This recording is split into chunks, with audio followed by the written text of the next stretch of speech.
Welcome to Living Magically. This is Michelle Orwick, also known as Magical Michelle, and I am your host. And this week we have a powerful and quite exciting big energy shift where we move from Capricorn season into Leo season. And Leo is way bigger. Cancer has the flow. It's a water sign. It's family and home and a lot of nurturing. Leo is a big energy. It's a fixed sign. It's fixed fire. So there is I teasingly call it the cult of personality, but it is really this opportunity for you to be more social and to put on your big energy projection. You have an opportunity to like really come out as you are. And this means, how do you see yourself internally and then sharing that with the world? I don't want you to put on a false face, but I do think with all of the changes that have happened in the astrology since last year, there's going to be some big surprises, as you see with the politics and the national weather. We're looking at big energies. And it's interesting because this week we have two transits that are going to support an inward reflection, while we have the outer world of Leo being about putting your best face forward and your outer world. So the first of these big transits is actually happening on the 25th. We've got Mercury going into Virgo.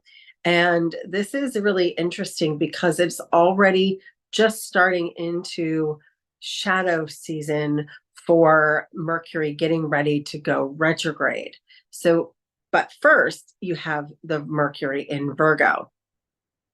So we're going to see the possibility that you're going to be more analytical. You're going to be more looking at the details of who you are and how you present to the world. And this could be, and it's very well supported by things like, if you're going to do something about your health.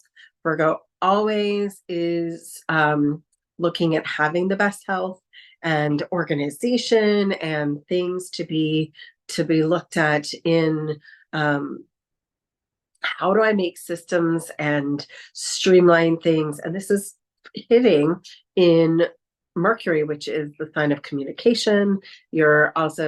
It rules things like transportation. So you might see some innovative things, like there could be some solutions out there in the world for better health, better transportation, better communications worldwide. This could come in the form of AI with that Uranus in Taurus. You could see some surprises. It's as you've seen in the politics the last few weeks, we have big world news surprises happening. And so that could hit your internal lifestyle and reflection. You could see that something happens in your life in these areas that is a big surprise. I know we fear surprise, but a lot of times surprise is actually good. And you cannot be the person you are asking to be. You cannot be something different. Like, as we are asking for change, you cannot be change and be the same. So if we're asking for global change, what has to happen? Something has to be different. Well, that's the same with our internal lives. So I think you're going to see that reflection and review of what has to change. And you might either make a really big decision that you just snap to, like someone could quit smoking like instantly, or quit drinking cold turkey, or go on a really big weight loss program, or something that really is out of a normal character. And especially because we're going to see the very next day, we're going to see Chiron going into retrograde in Aries. And Aries is the I am. So this has to do with identity. And the fact that this is happening during Leo season, we're going to see, who are you defining yourself as your wounded healer? Chiron is the wounded healer, and Aries is the I am. And you're going to see people my age. I'm 52, and I'm in the series of my Chiron is in Aries. So people my age are going to be really looking and being hit over these next couple months with, who am I? And where is my wound? And how do I want to be defined? And with this Leo season, how do I want to be seen in the world? So what I'm going to encourage you to do, the moon was big last weekend, and you may be feeling that energy hangover as all these transits change and the energy changes. We're literally, our bodies are going to feel, they might feel fatigued, they might feel tired, but your emotions are going to want to go big or go home. And it's going to be those two extremes. You're either going to want to be out in the world, showing that information and showing people the new version of you. It's a great time to introduce this new version of you, this rebirth. And in fact, I got a brand new Oracle deck. It's actually a tarot deck when I was in England. Thank you, Missy, for this amazing deck. And it's from the Unveiling the Golden Age, from Izzy Ivy. And I already have one of her decks and I love it, which is Beyond Lemuria. But this is her new deck, and it's an actual tarot, but very different in that it is got energy transmissions. And my card for the day really, really brings this home. It's the Phoenix of the White Fire, or rebirth. And I love that this is the card instead of death.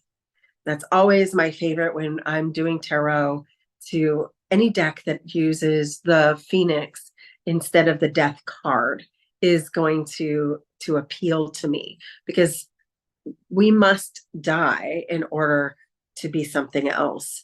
And I consider myself a priestess of the Phoenix, priestess of the rose and a priestess of the Phoenix.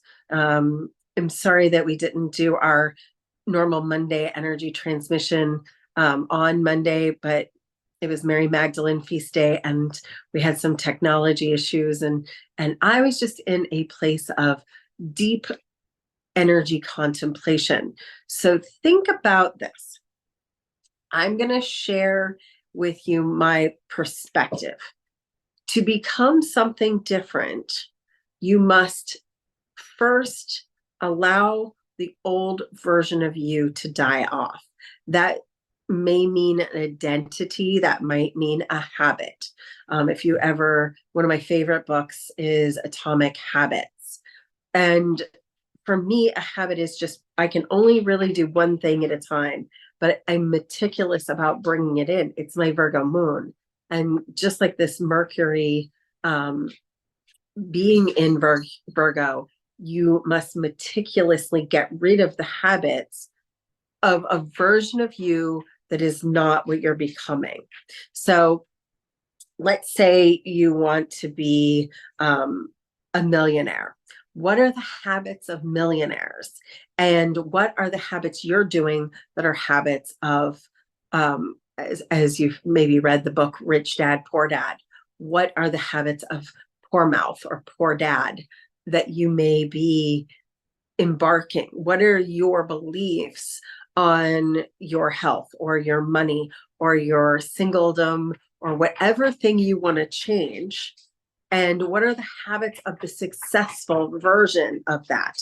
So the person you want to be, the person you're becoming, you're going to take those habits and you're going to do them as if you already are. You're going to create systems. That's this particular transit is amazingly fabulous for creating systems. So whether that's in your business or your workplace, if you have something that's not working, create a system to make it work. And if you're working by yourself and you want more support and help, create a system that can be replicated and teach and show them that new way. When you're looking at yourself, maybe it's a 15-minute habit. Maybe it's just walking every day for 15 minutes, or cleaning your house for 15 minutes, or creating art for 15 minutes. And a lot of times when you tell yourself you'll do it for 15 minutes, you have to do it for 15 minutes and you can stop. That takes the pressure off at 15 minutes and you just stop. But a lot of times what happens for me anyway is that once I've started the thing, I might go on for an hour and feel really good about it. But then there's days when I'm just exhausted that I'm just like, well, if you can just do that one thing for 15 minutes to create this habit, you're going to thank yourself. So look at these things. So we've got these opportunities this week as the moon is disseminating, which means it is a good time for letting go. The next 2 weeks are a great time for letting go of anything that no longer serves you. And remember, you might be still feeling a little bit of fatigue as you're recalibrating. So what has to be let go? And with the next new moon, you can maybe then create the new beginning. I'm never opposed to starting now, because now is perfect and now is all we have. But if you can't start now, work on what aren't you yet and let go of these next couple of weeks. This perfect time for letting go of an old identity, old habits, completing projects before we get to Mercury retrograde, which is less than 2 weeks away as well. Do as much to complete projects and finish. There's a lot of finishing, tying up loose ends. We'll be starting a new school year very soon. So enjoy yourself as well. Leo season is fun. There's nothing to say, but if you want a good old backyard barbecue or a dance night, or even just dancing around in your own apartment, you can put on your fairy wings and your tiara and just have a dance party. Or in my case, one of my favorite activities is just to have a few friends and play a board game. So it doesn't have to be super spiritual. Like doing art is spiritual, or creating something, even writing or journaling or reading something or learning something is spiritual. So we think that a spiritual practice has to be sitting on a mountain, oming, but the truth is living your life more magically, more intentionally, more mindfully. That's actually where the real magic comes in. And so what is it that's going to open up your heart? What is it that's going to open up your creativity? What is it that's going to support you being the deepest, most powerful version of you? See if that doesn't actually feel more spiritual in this form of rebirth. So I wish you an absolutely magical week. We'll see you again next Monday. I will be back to my normal live schedule at 6 o'clock on Mondays in the Facebook group. And of course, you can always see this on YouTube or listen to it on the podcast after I finish recording it. But if you are interested, you may come and join our Facebook group, which is called Soul Circle. And I'll be doing this energy update live next week. We also are getting really close to the 8/8, and we have just a couple more tickets for our oils temple. And I will be announcing something online for 8/8. We'll have that announcement up probably this weekend. So if you're like, I don't live in Orlando and I still want to do an 8/8 activation, I have something very special coming up for us to do on the 8/8. That portal is this year's main portal. 8/8 is always important. And the 26th of this month will open the gateway to the 8/8, because we'll have that 8 energy. We'll follow it by 8/8, and it will continue on for another week. So it's about a 2-week period of time where we have this gateway, this Lion's Gate Leo portal, which is gently open now, opening on the 26th, and will be at its peak energy on 888. And of course, this is an 8-year. So we're talking infinite abundance. We're talking about infinite possibilities, and we're talking about infinite potential for miracles. And that is the energy. So be looking for that special offering that will come out this week or early next week for an online opportunity. And of course, if you're interested, between now and then, we have the shaman weekend. We have 2 slots left for the shaman weekend in August with Mecca. And we're also teaching the inner circle the first weekend of August. So a lot going on in my world. I hope you have an absolutely magical week, and I will see you again next Monday.